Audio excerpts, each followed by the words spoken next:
Hello, Bacho. Let's read this question. The question says a heater is designed to operate with a power of 1000 watt in 100 volt line.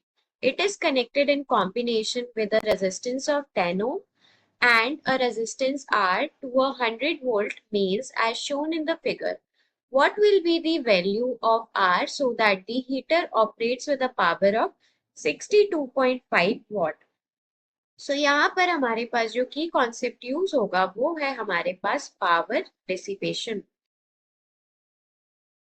Power dissipation. So यहाँ पर हमको एक heater given है, उसकी जो हमको rated value है वो हमको गिवन है 1000 वॉट एंड 100 वोल्ट।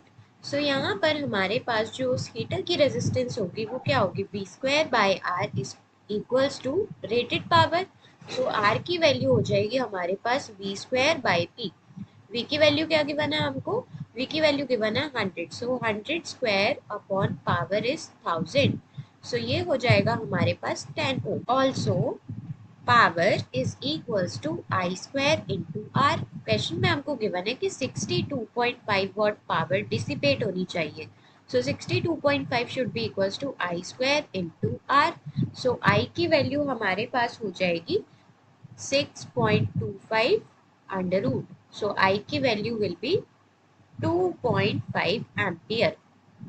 अब यहाँ पर इक्विवेलेंट रेजिस्टेंस जो होगी सर्किट की वो क्या होगी, R equivalent will be equals to, हमारे पास 10 ओम सीरीज में है किसके साथ, ये आर एच और आर मतलब हीटर और जो रेजिस्टेंस आर लगी हुई है उसके पैरेलल कॉम्बिनेशन, मतलब R H into R upon R H plus R. So this will be equals to, this R equivalent will be equals to 10 plus 10R upon 10 plus R। सो ये आ जाएगा हमारे पास, अगर हम इसको सॉल्व करेंगे तो R इक्विवेलेंट की वैल्यू आ जाएगी हमारे पास 10 प्लस R एलसीएम आ गया, सो 100 plus 10R plus 10R.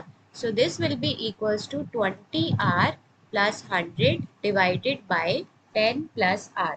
So current supplied जो होगा सोर्स से वो करंट किसके इक्वल होगा, वो होगा हमारे पास टोटल वोल्टेज जो कि हमको 100 गिवन है डिवाइडेड बाय आर इक्विवेलेंट। इसकी वैल्यू किसके इक्वल होगी, इसकी वैल्यू हमारे पास इक्वल होगी हमारे पास 100 divided by 20R plus 100 into 10 plus R। So I की वैल्यू आ गई हमारे पास। अब ये जो पूरा करंट है टोटल करंट है सर्किट में, ये हीटर और रेजिस्टेंस R में डिवाइड हो जाएगा इनवर्स रेशियो में। क्यों, क्योंकि वहां पर क्या होगा, I1 R जो होगा वो किसके इक्वल होगा, वो होगा हमारे पास I1 RH will be equals to I2 R। So इसके अकॉर्डिंग हम बोल सकते हैं कि हमारे पास जो करंट होगा वो किसके इक्वल होगा, total current into R upon R plus RH। This I is actually I1. So I1 is equals to I into R upon R plus RH। सो यहाँ पर हमको I1 की वैल्यू है current in the heater branch, ये है 2.5। अब I की value हम पुट कर सकते हैं। I की वैल्यू हमको क्या अभी हमने फाइंड आउट करी थी, it is 100 into 10 plus R divided by 100 plus 20R into R upon R plus R H की वैल्यू 10।